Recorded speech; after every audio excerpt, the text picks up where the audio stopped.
Olá, Rondônia, muito boa tarde. 12 horas pontualmente eu chego aí no seu rádio para levar até você a Hora do Povo. Os meus agradecimentos aos queridos patrocinadores, a nossa equipe aqui, hoje comigo aqui o Henrique e o John. O meu abraço aí aos meus colegas do interior do estado, que a partir de agora, 12 horas, eles abrem a frequência e entra aí a frequência da Hora do Povo daqui de Porto Velho, 93,3, mas aí no interior do estado eles cedem a sua frequência e a gente se une formando essa rede de comunicação que é a Rádio Rondônia, para apresentação do mais antigo, mais longevo, o mais importante programa de entrevistas e que inaugurou esse horário aqui que a gente chama de horário de entrevista, o horário nobre do Rádio de Rondônia.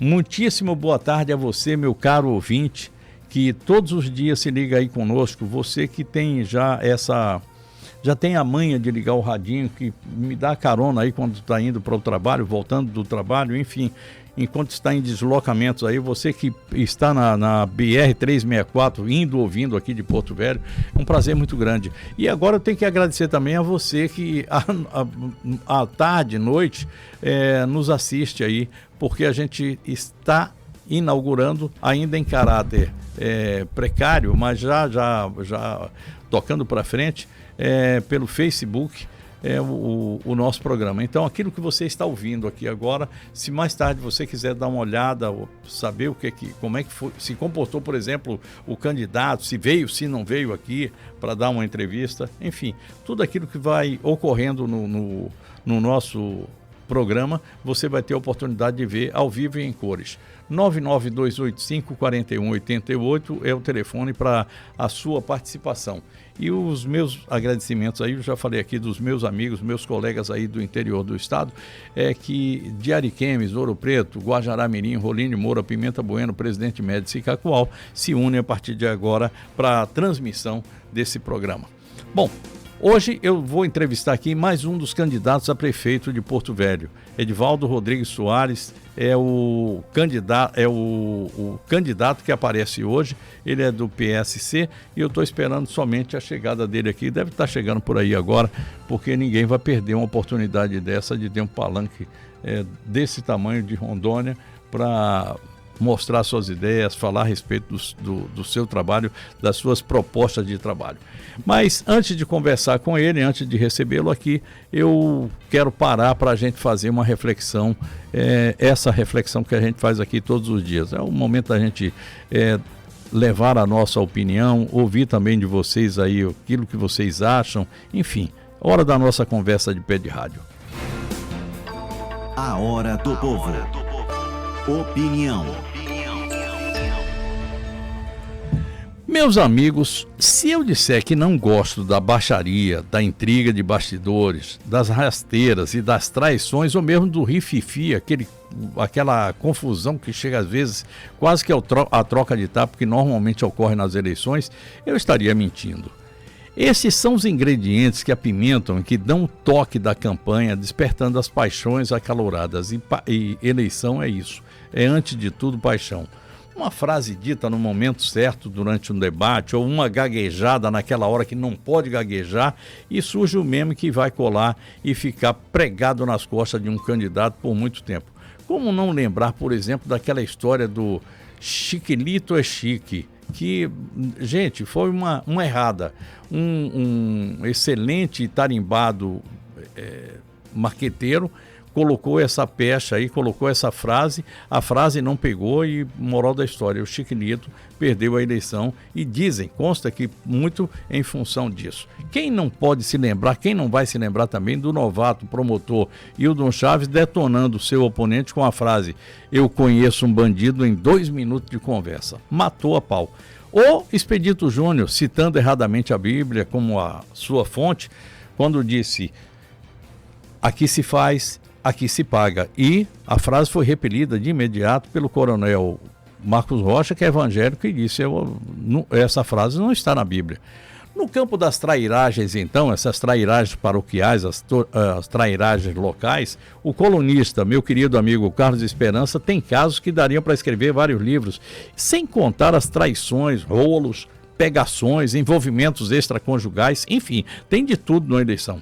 A festa da democracia é também a festa das comadres, dos gozadores de plantão, da turma que gosta de tomar cerveja e ficar gozando um a cara do outro. Mas além dessas pataquadas que, mesmo sendo gozações, tem, e com certeza, potencial para dar cabo de uma candidatura, de uma eleição, existem aqueles atropelos de última hora, como, por exemplo, esquecer a data e não fechar a ata, ou esquecer de mandar a ata para o TRE, ou esquecer de formalizar a candidatura, não colocar o nome. Enfim, tem coisas que podem acontecer, não enviar o nome na data certa, enfim, ou mesmo ser flagrado entregando uma cesta básica, e apenas uma cesta básica, que é um fato corriqueiro, todo mundo faz isso por alguma família que está numa situação de vulnerabilidade, uma família carente, mas lá em Roraima, um deputado federal, ou melhor, uma deputada federal e um senador perderam, foram afastados dos cargos em função disso, por causa de cesta básica que ele dava para a igreja, que era uma coisa normal na vida dele, mas perdeu o cargo em função disso. Mas paciência, isso é coisa que ocorre com o candidato. Eu queria falar aqui um pouco de candidato. O que é candidato? Candidato é uma palavra que, ainda que desgastada, que ninguém acredite mais, traz uma verdade, traz algo para a gente pensar. A palavra vem do latim, candidatus ou cândidos.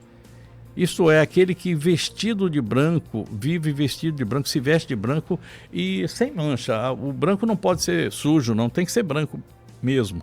Na antiguidade, quem disputava um cargo público na Grécia precisava angariar votos e vestia-se de branco para simbolizar a sua pureza. Daí o nome Cândido.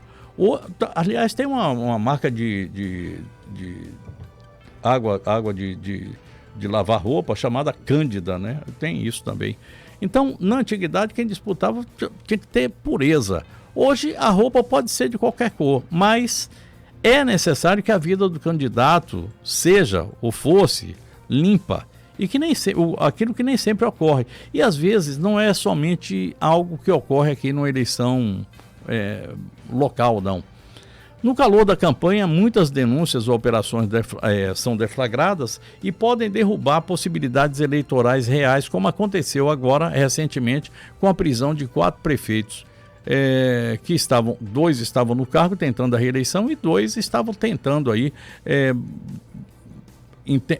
auxiliar de alguma forma aquelas pessoas que estavam aí à sua frente, estavam participando ativamente da eleição. E isso mudou completamente o rumo da história em alguns locais, como agora, por exemplo, em Cacoal. Eu estou pegando aqui Cacoal, mas poderia pegar qualquer outro local. Mas Cacoal é o seguinte, a prefeita foi apeada do cargo por conta de uma operação policial que levou a ela e mais 3 colegas prefeitos também, e mais um ex-deputado estadual que chega a ser, que por acaso é o ex-marido dela, para a prisão. E essa história está dando pano para manga e realmente atrapalhou o processo lá em Cacoal e a justiça teve que intervir no processo sucessório. E eu explico exatamente o porquê. Quando alguém é eleito para um cargo, o certo seria que essa pessoa ficasse no cargo até o final do mandato, que é otorgado pelo voto. Mas não ocorre bem assim no Brasil. O vice-prefeito de Cacoal candidatou-se e foi eleito a deputado estadual. Está no cargo de deputado estadual. Em função disso, Cacoal tinha prefeito, mas não tinha vice-prefeito. A cidade ficou sem seu vice. Pela lei, assumiria, em caso de necessidade, a prefeitura, o vice-prefeito. Ou, pela ordem, o presidente da Câmara de Vereadores. Ocorre que lá em Cacoal, o presidente da Câmara de Vereadores, que por acaso é cunhado da prefeita que está foi afastado do seu cargo, disse que não queria, porque ele estava querendo se candidatar novamente à reeleição. Aí o que ocorre? Olha o tamanho do imbróglio. Se ele assumir o cargo de prefeito, ele não pode fazer a campanha para vereador. E não pode também se candidatar a prefeito, uma reeleição, porque estaria passado já o tempo, ele não teria mais tempo ideal para colocar a sua candidatura, já passou a data. E aí quem assume? Assumiria pela ordem a primeira vice-presidente ou a vice-presidente. No caso dela, não, mas não pode. Então você vai ter uma série de outros. O primeiro vice-presidente, o segundo vice-presidente, o primeiro secretário da mesa, o segundo secretário, o terceiro secretário. Enfim, a caminhada é grande e a lei prevê tudo isso. E se por acaso nenhum desses estivesse podendo, porque vamos imaginar que estivessem também querendo disputar o cargo eletivo, como quase todo mundo aqui em Porto Velho, aí aconteceu o seguinte: tem que chamar, lá no caso que é uma comarca, a juíza diretora, o juiz diretor daquela comarca de Cacoal. Bom, pela ordem, a primeira vice-presidente da Câmara de Vereadores foi como o presidente disse que não ia, a primeira vice-presidente, ela foi colocada, foi ordenada a tomar posse por uma decisão do desembargador Roosevelt Queiroz, que daqui mandou que a dona Maria Simões, é esse o nome dela, passasse a ser prefeita, ela que era vice-presidente da Câmara de Vereadores, passasse a ser prefeita da cidade de Cacoal e assumindo imediatamente o cargo de prefeito. Olha o que dá um rolo numa hora de eleição, pode acontecer tudo isso. Bom, e eu vou fazer o seguinte, eu vou parar por aqui, pois se eu for entrar nessas escaramuças de eleições, a gente vai ter que falar aqui de caso da prefeita Lebrinha, já falei aqui da prefeita Glaucione, teria que falar do prefeito do Trento, lá em como é que é o nome da cidade? Roline Moura. Bom, e aí a gente vai terminar chegando aqui em Porto Velho, onde as escaramuças estão aí colocadas. Por exemplo, teria que parar aqui para explicar, ou tentar explicar, como é que uma máquina de asfalto, que é a do DR, que estava emprestada para a prefeitura, foi abduzida. Eu acho que o termo é esse, né? Porque não foi roubada, não foi buscada, eu acho que é abduzida, né? Alguém chegou lá e disse assim, vamos embora, vamos sair daqui da Zona Sul, e da Zona Sul, ela foi parar onde? A 360 quilômetros daqui. Foi abduzida aqui e colocada lá no outro ponto. Apareceu num sítio na cidade de Alto Paraíso, que está muito, muito distante daqui de Porto Velho. Se você me perguntar se isso tem a ver com a eleição, é claro que tem. A gente sabe exatamente o que é que está rolando aí nos bastidores. A gente tem um apoiamento do governo do estado, que no final das contas é o chefe do DR para essa situação aí da máquina, e a gente teria do outro lado o prefeito de Porto Velho, que tinha um contrato ou um acerto ou um convênio para utilizar essa máquina, e que disse, eu não posso dizer que isso é a pura verdade, mas dizem que essa máquina já deveria ter sido entregue e que as cartas e os protocolos não foram seguidos, enfim, tudo isso. Mas convenhamos, não fica muito bem a gente pegar uma máquina e tirar daqui de Porto Velho e mandar para outro lugar. Ela estava fazendo um serviço aqui e colocar dentro de um sítio. Até o ponto que eu sei, dentro de um sítio você planta laranja, manga, abacaxi, essas coisas todas, pepino, mas deixar lá com asfalto ou sem asfalto, sei lá, parar dentro do sítio, aquela máquina não vai fazer absolutamente nada. Mormente, porque ela estaria num outro local diferente de Porto Velho, que tinha ou tem, de alguma forma, um contrato aí com a prefeitura. Essas coisas aí de eleição é coisa de louco, é coisa de paixão, e isso aí que eu trago para vocês é como eu penso. Vamos fazer o seguinte, eu vou dar mais algum tempo aqui para ver se o meu querido Edivaldo Soares chega por aqui para a gente ter essa conversa, senão a gente vai alimentando mais alguma coisa que é assim no programa. É isso aí, e vamos ver se vai dar para a gente ir à entrevista. Bem, 12:17, eu vou dar mais um tempo aqui, enquanto espero o candidato Edivaldo Soares. Edivaldo Soares tem 54 anos, é natural de Fátima do Sul, lá do estado do Mato Grosso do Sul, é filiado ao PSC, que é o Partido Social Cristão, pelo qual disputa a eleição para prefeito de Porto Velho.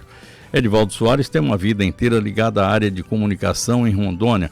Foi dirigente de rádio, foi jornalista, é jornalista, apresentador de TV, em vários programas de jornalismo, tanto comunitário quanto de entretenimento e político também. Fez sua carreira política, tendo sido candidato a prefeito de Ji-Paraná, onde ele tem a sua base eleitoral, chegando a deputado estadual. Foi também subchefe da Casa Civil e presidente do IPEM, que é o Instituto de Pesos e Medidas aqui de Rondônia. Nesse IPEM, ele fez um trabalho digno de registro pelas inovações que promoveu e pelo trabalho, enfim, pela forma de tocar o IPEM naquela época. O Edivaldo Soares seria, ou é ainda, não sei como é que eu vou fazer aqui, o nosso entrevistado de hoje. Enquanto o Edivaldo não vem aqui, eu vou falar a respeito de um outro caso de eleição. Eu comecei hoje falando de eleição aqui e falei que nós temos problemas que não são só paroquiais. Com a saída, que ainda não ocorreu, mas já está anunciada para um determinado dia aí do ministro Celso de Mello, saiu a indicação, e rápida, dificilmente ocorre isso, saiu muito rápida, a indicação do novo ministro do STF. O nome dele é Cássio, deixa eu pegar aqui o nome dele completo, é Cássio Nunes, se eu não me engano. Ele é um cidadão que vem lá de... Cássio Marques. O Cássio Marques é um desembargador lá do Nordeste, lá do Maranhão, e ele está sendo indicado pelo presidente Bolsonaro. E nessa indicação é o seguinte: o Bolsonaro normalmente pega um nome, indica, coloca lá para os senadores fazem uma sabatina e a partir daí, depois da sabatina, você sabe se esse homem passou ou não. Ocorre que no Brasil a eleição, principalmente nessa área aí, é um negócio bastante complicado. E o presidente Bolsonaro, na hora que disse que é ele que vai, já se juntou com o presidente do Senado, que é o cara que vai tocar essa sabatina, juntou-se também com o ex-ministro do STF, que é o Dias Toffoli, mais o ministro Gilmar Mendes, que é a eminência parda do STF, e com um grande número de apoiadores, e aí já ficou aquele negócio, prego batido, ponta virada, não vai ter o que você resolver, não vai ter o que você tentar fazer em termos de uma eleição. A partir desse momento em que, aliás, um momento antes de se fazer essa sabatina, é normal, é tradicional que cada pessoa que foi indicada vá visitar os senadores, vai lá para falar a respeito de o que é que ele pensa, para não ficar aquela coisa comprida. Mas nesse momento, quando você coloca uma pessoa de um lado da mesa e outro do outro, um oferecendo uma coisa e o outro querendo essa coisa, é algo que é meio constrangedor.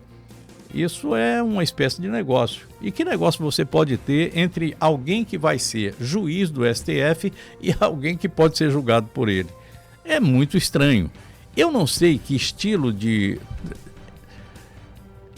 Repara só o que eu vou dizer. Eu não acho que o fato de o presidente indicar alguém para o STF esteja errado, nem que o fato dele ser submetido a uma sabatina esteja errado. Agora, é necessário que seja sabatinado e não que seja homologado. Porque se for para ser homologado, é bater o carimbo, vai lá e você, a partir de agora, você é o ministro e estamos conversando. Me parece que é isso que está acontecendo. O ministro Cássio, esse ministro que ainda não é ministro, desembargador, ele é uma pessoa que já foi algumas vezes... passou por alguns momentos constrangedores que estão acontecendo agora. No seu currículo existem algumas incongruências. E eu vou dizer esse termozinho assim, incongruências e não erros, porque ele tem todo o direito de se defender a respeito disso e pode dizer que não é bem isso aí que vocês estão falando, não é bem isso que está acontecendo. Mas o fato é que ele tem pelo menos 2 cursos que ele disse que fez, que na verdade não são nem cursos, foi um pequeno seminário, um de 5 dias, o outro um curso que ele diz que existiu e que não existe esse curso, feito fora do Brasil. Então, quando o camarada entra assim, aí já entra com uma série de problemas, mas ocorre que ele é o homem do Bolsonaro. E o homem do Bolsonaro, com a força que o Bolsonaro tem hoje, força política dada pelo Centrão e a força do povo que o apoia, vai embora. Não vai acontecer nada demais e o Cássio Marques realmente vai passar. Mas isso fala muito mal daquilo que é a nossa democracia. Fala muito mal daquilo que pode acontecer daqui para frente. Cássio Marques vai assumir e nesse momento a gente percebe o seguinte, que tem que haver uma outra força que se contraponha. E aí, vou falar de algo que aconteceu agora, essa semana, lá no STF. O ministro Fux, que mas poderia ter sido consultado pelo Bolsonaro em lugar do Dias Toffoli e do Gilmar Mendes, ele ficou na dele. Mas aí tem uma expressão chamada botar o pau na mesa, que em inglês significa que o cara está com o bastão de beisebol, aquele taco de beisebol, mostrando que ele pode dar uma cacetada em alguém. E ele botou aquele taco de beisebol em cima da mesa e fez o seguinte: acabou o julgamento dos casos criminais pelas turmas. Agora é somente pelo plenário. O que é que isso significa? Que aquela história de você arrumar uma turma que tem 3 que votam sempre de um mesmo jeito, Toffoli, o Gilmar Mendes e o Lewandowski, votando sempre da mesma forma, contra 2 que formam um outro lado, 3-2 vai ser sempre errado desse jeito. E esse jogo não vai acabar nunca, porque você vai ter aí o Flamengo jogando contra o Cruzeirinho daqui de Porto Velho. Não vai acontecer nada. Vamos ver o que é que vai dar essa história aí, porque o negócio está bastante complicado.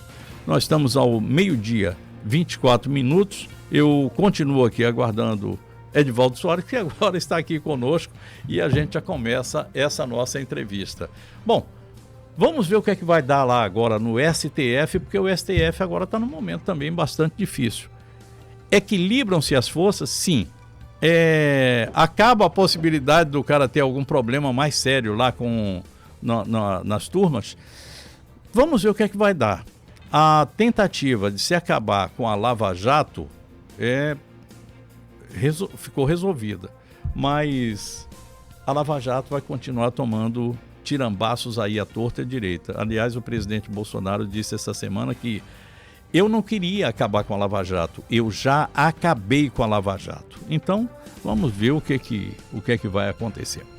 Muito boa tarde, meu querido Edivaldo Soares. Já fomos colegas dentro da Rede TV, estivemos colegas lá pelo ano 99, 2000, em Ji-Paraná, quando eu estava lá no grupo Rondovisão, e é um prazer recebê-lo aqui conosco. Prazer é meu, Léo. Fazer uma visita a um amigo, né, um colega de trabalho que a gente tem tanto respeito, né? Respeito pelo que você virou na comunicação, esse gigante da comunicação. O que é isso? Eu quero aproveitar aqui e cumprimentar seus ouvintes do programa Hora do Povo e dizer que é um prazer estar aqui com você. Quero já pedir perdão, porque eu já ouvi você falando de mim. Uhum. Eu estava no carro e, na verdade, houve um equívoco, mas nós estamos aqui. Beleza. Ô Edivaldo, antes de falar de suas propostas, eu gostaria que você falasse um pouquinho da sua vida. Você é um jornalista, político, você esteve aqui no IPEM, fez um belo trabalho no IPEM, foi deputado estadual, você tinha uma forte ligação com o pessoal tem uma forte ligação em Ji-Paraná, e a gente tem uma cidade aqui, a nossa capital, que eu não posso dizer que tem um eleitorado cativo. Pelo contrário, o eleitor de Porto Velho, ele negaceia, ele de vez em quando vai para um lado, vai para o outro. Não é exatamente um piso forte onde a gente possa estar, não. Você está sentindo a vontade dessa forma? Tô, porque, Léo, na verdade, toda a minha história, você conhece um pouco dela, mas eu vim para Porto Velho em 2010, quando eu vim para assumir como deputado estadual e nunca mais voltei. Eu estou em Porto Velho desde 2010, 2011, né? Início de 2011.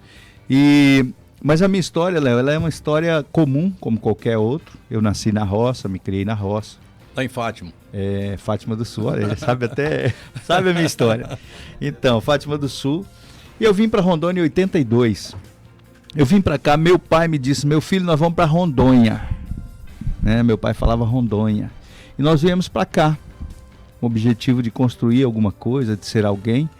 E aqui fiquei. Então, aqui em Rondônia eu fui lavador de carro. Trabalhei na roça ainda em Cacoal, na linha 10. Depois fui lavador de carro. E aí eu fazia um evento chamado Paquera na Praça, porque eu sempre fui louco para esse negócio de rádio, né?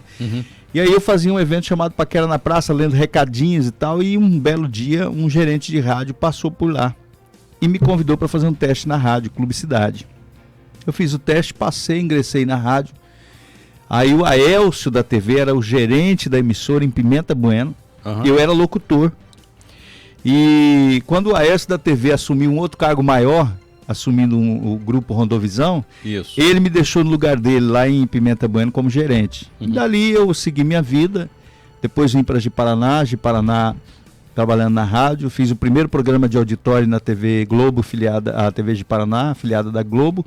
Depois eu fundei a TV Alamanda em 1992, depois eu fui para o SGC Sistema Gugix em 2000, depois eu fundei a TV Meridional Band Canal 11 em Ji-Paraná, fundei a TV Meridional Band Canal 9 em Cacoal no ano de 2009, e aí, 2006 eu fui candidato a deputado federal, fiz 21 mil votos, fiquei primeiro suplente do Mauro Nazif e do Hernandes Amorim.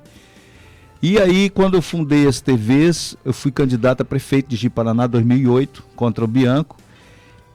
2010 eu fui candidato a deputado estadual. Fui eleito, fui diplomado, vim para Porto Velho para assumir o mandato. E aqui chegando, um deputado entrou com uma liminar pedindo para contar o voto dos fichas sujas. E alguns dias antes de sentar na cadeira de deputado, ele ganhou a liminar para contar o voto dos fichas sujas, mudou o resultado da eleição, eu caí e entrou um ficha suja. Lá na frente, quase no final do mandato, ele foi preso e eu assumi o mandato de deputado. Nesse período, Confúcio me chamou para a Casa Civil, fui subchefe da Casa Civil. Quando terminou o mandato de deputado, eu fui presidente do IPEM, você já citou aí muito bem. E hoje eu sou presidente estadual do PSC e candidato a prefeito de Porto Velho. É interessante, eu estava falando a respeito dessas reviravoltas que ocorrem em período eleitoral. O caso agora dos 4 prefeitos, o caso especificamente, eu estava citando aqui mais especificamente o caso da Glaucione, lá em Cacoal, que eu sinto muito quando esse tipo de coisa ocorre, porque isso altera o rumo de uma eleição. A gente tem 4 pessoas que estavam ali, 4 prefeitos, 2 tentando a reeleição, já tinha sido prefeito, o outro estava em campanha para indicação de uma outra pessoa, quer dizer, ativamente participando do processo eleitoral. E isso é muito ruim, porque muda muito. E no final das contas é que a gente vai ver se realmente essa questão da deflagrada da operação tem razão, se tem realmente, ainda que tenha vídeos, tenha tudo isso, mas você vai ter que provar na justiça que aquilo é dessa forma, que aquilo foi desse jeito, enfim.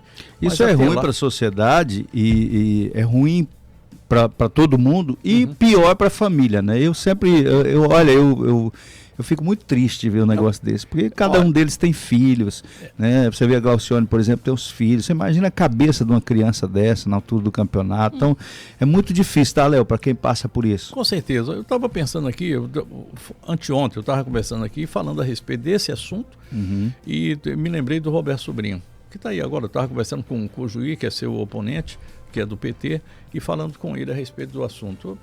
Teve uma hora que o Roberto ficou ali, está vencendo os processos. Lógico que tem muito processo ainda pela frente, mas até agora ele não foi condenado, mas foi condenado naquele momento. Naquele momento foi preso, foi condenado, foi execrado, e aí a carreira política dele foi para o espaço. Uma pena. 12h, 31 minutos, eu converso com o Edivaldo Soares, candidato pelo PSC a prefeito de Porto Velho. A gente vai para o intervalo e volta já já. Ô Edivaldo, como é que estão as possibilidades para vereadores do PSC? Você colocou quantos vereadores? Nós temos 29. 29, menos 29. Menos 3. Menos 3. Na verdade tinha 30 e resolveu desistir. Perfeito. E como é que estão as possibilidades? Léo, eu acredito em 2. Eu acho que a gente faz 2. 2 vereadores. Perfeito. Você tem uma campanha muito pé no chão, né? Aliás, você é um cara muito pé no chão, né? Eu sou um Não cara dá pra- comum, né, cara? Eu não tenho recursos financeiros, eu sou um apresentador de televisão, um radialista, pronto. Aham. Se você analisar por esse ângulo, você sabe que a gente não fica rico, a gente ama o que faz, a gente é apaixonado pelo que A gente faz. tem uma vida glamurosa, só É, isso, né? Eu não sei As nem pessoas, se... é assim, Tem hora as que pessoas sim, olham né? assim, ó, rapaz, olha lá, é nada, é tudo a mesma coisa. A gente é operário da É notícia, verdade, é verdade. é verdade. Me diz uma coisa, quanto você vai utilizar de fundo partidário? Quanto é que ficou pro PSC? Olha, para Rondônia, Uhum. eu acredito que vai ser em torno de 300 a 400 mil. Para você ter ideia, nem chegou ainda esse fundo partidário. É tão complicado para você conseguir um fundo partidário, hoje é muito complicado. 300, 400 mil. 300, Você vai 400 disputar quantas prefeituras? Nós vamos disputar Guajará-Mirim, Uhum. Cujubim, Alto Paraíso, Vilhena e Porto Velho. 5. Se você pegar 300 mil dividido por 5, dá 60 mil, você não paga o marqueteiro para fazer a campanha. Por O isso marqueteiro já está aqui do lado dizendo É isso mesmo. É verdade. Olha, é por isso que esse fundo partidário, o PSC tem lutado para acabar com isso. Uhum. Fundo partidário é problema. Nunca as pessoas ficam felizes com esse fundo partidário e também não resolve. Edivaldo, 2021 vai ser um ano muito difícil para todo mundo, mas aqui em Porto Velho a gente sabe que vai acontecer pelo menos 30% de queda na arrecadação, a gente vai ter conta para pagar e até não acabar mais, um gargalo na administração, no controle de gastos, na administração de finanças, enfim. O que é que você pretende fazer? Até porque a gente tem hoje 13,8% de desempregados, em Porto Velho é um pouco menos, mas tem, e tem gente desalentada também. A gente tem uma juventude que está aí na rua sem ter o que fazer, procurando o primeiro emprego. Já pensou a respeito disso? Já. Léo, na verdade é o seguinte, o que acontece? Hoje, nós temos que estar preparados para o pós-pandemia. Isso. Nós estamos vivendo a pandemia, que já é um problema muito sério de desemprego. Com relação ao jovem que você falou, Léo, não tem outra saída a não ser capacitar esses jovens. Porque o mercado de trabalho, se você for verificar de verdade, o mercado de trabalho tem espaço. Eu, por exemplo, hoje busco uma pessoa expert em rede social. Um exemplo, né? Você não acha. Por quê? Porque esses jovens não se capacitaram, eles não tiveram oportunidade. Quando ele vai em busca do primeiro emprego, o primeiro emprego ele é difícil. Por quê? Porque se exige experiência. Como adquirir experiência se você não tem oportunidade? Nós pretendemos capacitar os jovens, prepará-lo para o mercado de trabalho. Isso é possível fazer através de cursos profissionalizantes de todos os segmentos, para colocar esse jovem. Eu levantei um tema na minha caminhada, que é o ser humano em primeiro lugar. Por que o ser humano em primeiro lugar? Porque pós-pandemia, a gente tem que cuidar das pessoas. Com certeza. Porque se você ficar pós-pandemia focado em grandes obras, grandes construções, você não vai fazer o povo ficar feliz. Porque hoje nós temos gente tirando a própria vida, nós temos gente entrando em depressão, nós temos gente passando necessidade. Como é que faz gerar emprego? Eu pretendo, Léo, manter uma pessoa em Brasília, lá nos corredores do Senado da República, do Congresso, para buscar recursos para Porto Velho. E uma outra pessoa influente na área empresarial, buscando empresas para se instalarem em Rondônia.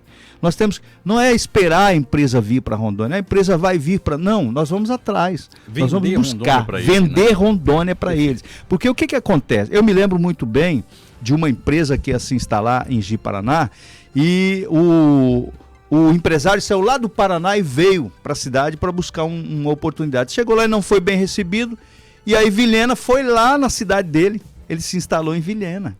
Então, nós precisamos buscar essas empresas que geram emprego e renda para se instalar aqui em Porto Velho, para atravessar essa fase, é uma fase. Porto Velho é uma cidade que cresceu desordenadamente, a gente sabe disso, é um problema. Tem muita gente que fala, mas Porto Velho, ser prefeito, não, ser prefeito de Porto Velho, você tem que acordar de madrugada, dormir tarde. E você tem que ter amor pelo ser humano, porque sem amor você não vai conseguir tirar Porto Velho da situação que está vivendo hoje, que poderá ficar pior. Agora, há de convir também, Léo, você há de convir comigo, que o governo federal tem colocado muito recurso à disposição de Porto Velho e que tem perdido recurso por falta de projeto. O que é uma pena. Isso é muito, tá? Não é pouco. Isso é muito. Porto Velho tem perdido muito recurso por falta de projeto. Então eu vejo que, assumindo a prefeitura de Porto Velho, eu preciso, juntamente com os servidores públicos, que têm servidores públicos bons, que querem o bem de Porto Velho, que às vezes não são valorizados. O que é a valorização desse servidor? Não é só salário, é salário também, mas é você dar a ele a oportunidade de mostrar aquilo que ele sabe fazer. Motivação. E na hora de inaugurar a obra, você dizer, olha, esse projeto é do João, que trabalha lá na secretaria tal. O que acontece é o seguinte, que quando vai inaugurar a obra, o mérito todo é do político. É o político que é o cara, e o cara que fez, ele não é valorizado. Eu pretendo inverter esse papel, valorizar o político que buscou recurso, mas também valorizar quem fez projeto. E nós vamos criar uma equipe só para fazer projetos, que eu tenho certeza absoluta que tem muito recurso. Como você falou que o homem em primeiro lugar, a saúde, a pandemia nos mostrou agora que o grande problema, nós temos aqui a falta de esgotamento sanitário. Eu vou falar desse negócio aqui 10 mil vezes, porque todo dia eu falo disso. Esgotamento sanitário, água tratada, já prometeram tanta água tratada aqui, até hoje nada. A questão do lixo, enfim, tem tanta coisa. Mas nós temos um problema sério. Nós temos um sistema de cooperação tripartite para a saúde, que a União faz uma parte, o Estado faz outra e a Prefeitura faz outra. A prefeitura, aquela que ganha menos, é aquela que mais faz, porque o serviço braçal é enorme, tem que trabalhar na casa com os agentes de saúde. O que é que você pretende fazer isso aí para dotar a UPA daquilo que a UPA precisa, colocar os postos de saúde com aquilo que ele precisa e fazer essa saúde básica da população? Olha só, você tocou num assunto interessante.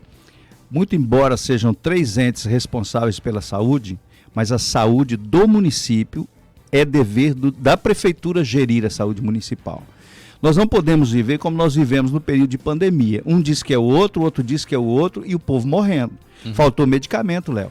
Faltou na básica, na saúde básica, faltou medicamento. Faltou azitromicina, hidroxicloroquina, ivermectina, vitamina. Tem gente que morreu porque não tinha como comprar ou não tinha atendimento médico. É preciso revitalizar esses postos de saúde, colocar médico, atendimento, investir em tecnologia,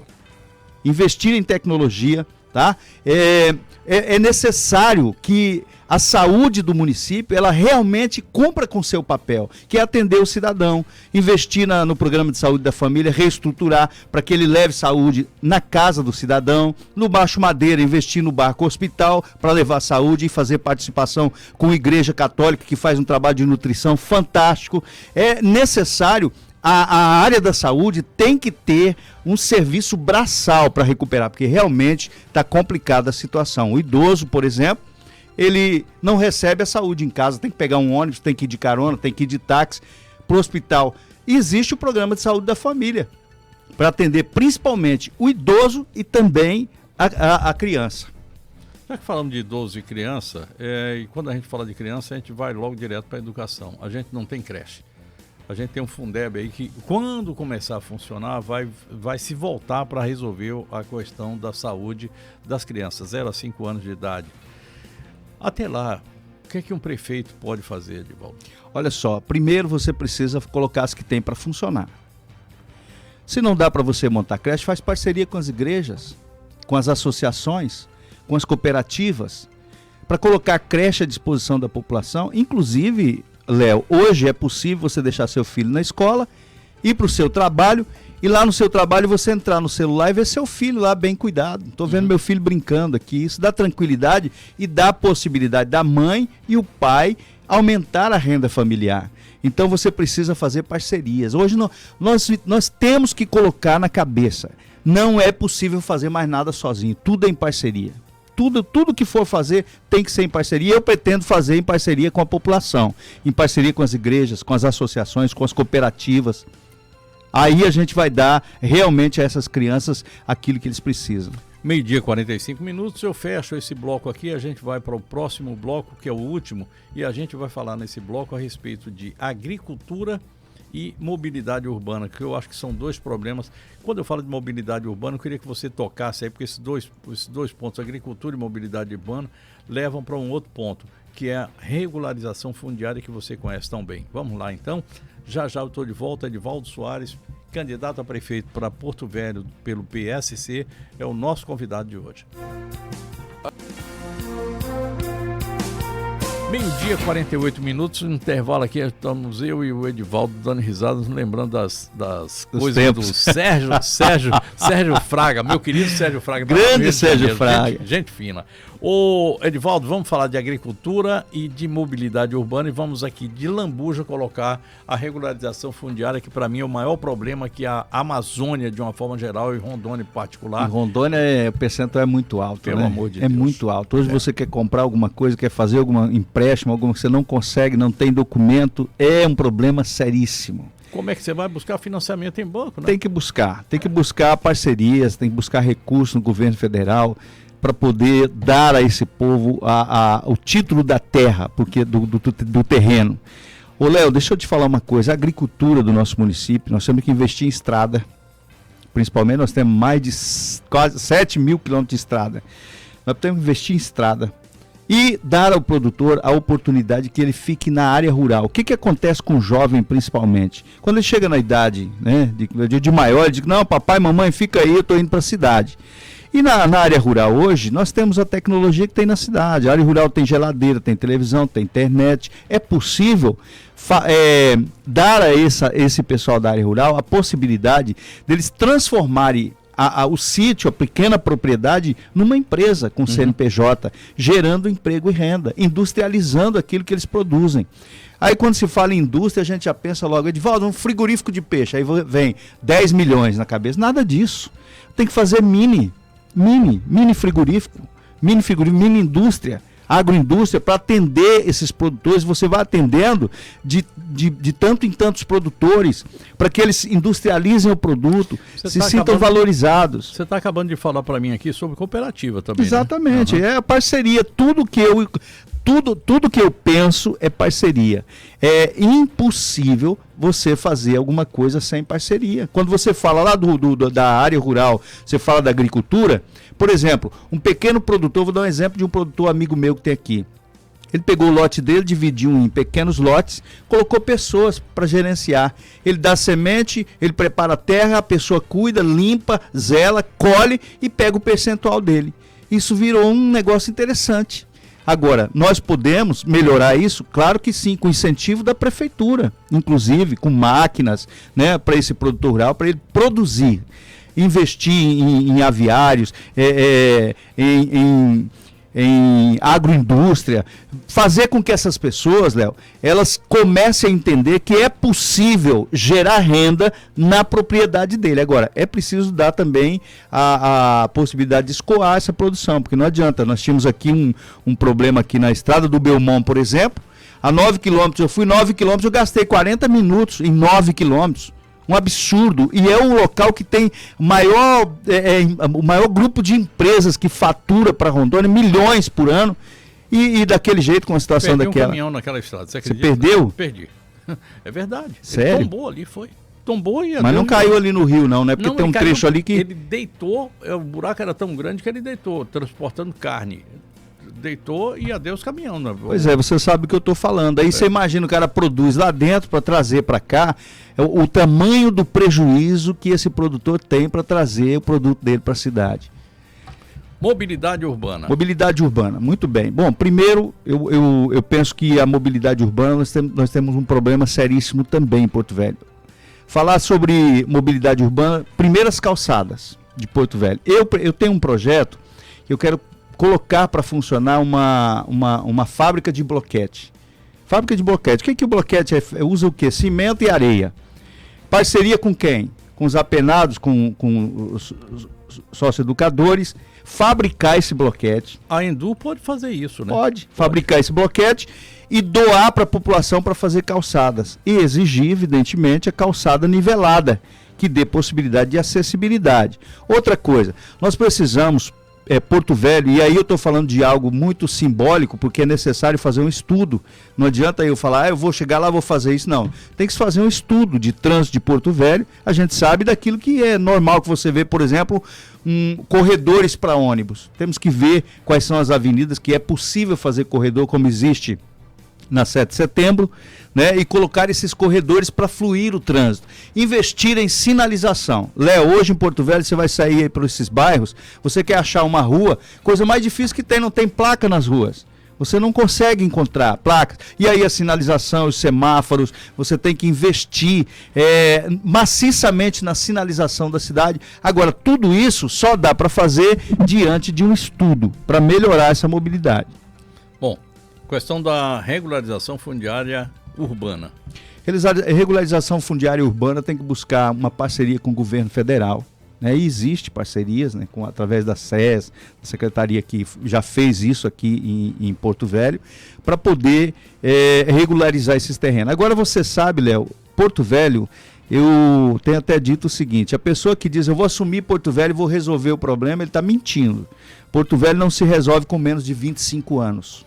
Porto Velho, qualquer prefeito que disser que vai resolver o problema de Porto Velho, principalmente de alagação, né, de enchente, ele está mentindo, ele não vai conseguir fazer isso em 4 anos, é impossível fazer isso. Então tem que ser bem verdadeiro com o povo, não se faz isso do dia para a noite. É preciso um macro projeto e parar de jogar asfalto em rua sem fazer a canalização, galerias de águas fluviais, fazer as tubulações para escoamento da água. Aí você está aumentando o problema. Quando você joga asfalto numa rua sem cuidar disso, está aumentando o problema. Bom, isso nos leva a um outro ponto aqui, é a questão ambiental. Nós temos 111 quilômetros aqui de... Você estava falando isso aqui, eu estava me lembrando do Jair Ramírez, que foi prefeito em Ji-Paraná, e que chegou aqui uma vez e disse assim, se não tiver 5, 10 prefeitos que pensam da mesma forma, a gente não dá jeito em Porto Velho. Isso, Carlinho Camussa era prefeito aqui, ele falava isso. E olha quanto tempo passou, né? Olha quanto tempo. E aí é o seguinte, nós temos aqui 111 quilômetros de igarapés, de canais que cortam a cidade. E todos eles viraram esgoto. E todos eles têm problema de assoreamento. O que fazer de volta? Manaus era assim, né? Manaus era assim. E aí eu vou pegar esse exemplo. Nós vamos pegar trechos... O Maitá era assim. Trechos desses igarapés, Léo, onde tem arboredo. Porque tem trechos que tem arboredo. Você pega, aproveita, planta grama, claro, você vai limpar, plantar grama, fazer bancos de praça, academia e convidar a população, os moradores que moram em frente para ajudar a cuidar, dizer, ó, é a extensão do seu quintal, me ajuda, né? Dar um incentivo para ele, no IPTU, alguma coisa assim, convidá-lo para ajudar a cuidar. Alguns pontos não tem jeito, tem que fazer galeria. Nós temos um ponto, vou citar um exemplo aqui perto da feira. Ali tem que ser uma galeria, né? Agora, se você perguntar, mas Divaldo, buscar recurso de onde? Léo, tem muito recurso, Léo. Tem muito recurso. E tem muito recurso voltando, Léo, por falta de projeto. Nós vamos focar em projetos em Porto Velho para poder restaurar isso, para poder fazer isso acontecer. Em 4 minutos, nós perdemos 1 bilhão e 800, que foi o dinheiro que veio para aqui na época da construção das usinas, para esgotamento sanitário, saneamento de água e questão do lixo. Dá para fazer alguma coisa, porque isso é competência de prefeitura? Quando você fala de lixo, é um caso sério. Ah, o lixão, né? O pessoal chama de lixão, agora aterramento sanitário. Isso compromete o lençol freático.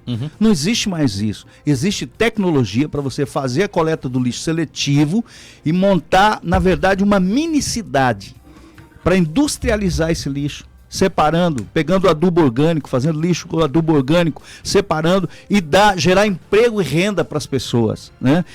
Você me pergunta, dá para fazer isso? Léo, é muito dinheiro, tá? É muito dinheiro para fazer tudo isso. Agora nós perdemos, nós não podemos mais perder recursos. Porto Velho não e Porto Velho continua perdendo recursos. Essa é a verdade. Porto Velho continua perdendo recursos e se nós continuarmos do jeito que está, perdendo recursos por falta de projetos, aí a gente não caminha, nós não teremos sucesso. Quem está na sua vice e de que partido? Rosiclér Muniz. A Rose Muniz, ela é parente do Orestes Muniz, bem conhecido, família bem conhecida, Orestes Muniz, Sadraque Muniz. Ela é professora há mais de 30 anos em Porto Velho. Ela é coordenadora da Escola Bíblica Dominical da Assembleia de Deus Missão, do pastor Joel Roder. É uma pessoa que tem dois filhos médicos e uma se formando em medicina e um filho advogado. Então, uma pessoa bem estruturada aqui, conhece muito Porto Velho e é uma pessoa que está assim, muito dedicada. Eu acho que eu escolhi uma vice à altura para trabalhar junto comigo. Porque eu acho esse negócio de vice que não trabalha, que não agrega, participa, né? Que não agrega, porque quando fala vice, o pessoal, vice, não. A minha vice, ela vai trabalhar junto comigo, nós vamos trabalhar juntos. É 2 prefeitos em Porto Velho. Bom, ela é do PSC também. PSC. Ou seja, chapa pura. Chapa pura. Vocês não fizeram absolutamente nenhuma... Bom, para vereador você não tem coligação. Na coligação não existe. Também... Também não. Bom, chegou a hora de você fazer aquilo que todo candidato tem que fazer, obrigação fazer. Está na hora de pedir voto. Muito bem, eu quero pedir o seu voto, você que está acompanhando esse programa, pedir o seu voto. Vote 20, vote Edivaldo Soares. Por que Edivaldo Soares? Edivaldo Soares vai colocar o seu filho como prioridade. Edivaldo Soares vai colocar o seu pai como prioridade, o seu avô como prioridade, a sua mãe como prioridade. Edivaldo Soares coloca o ser humano acima de tudo, só não de Deus, porque Deus está acima de tudo.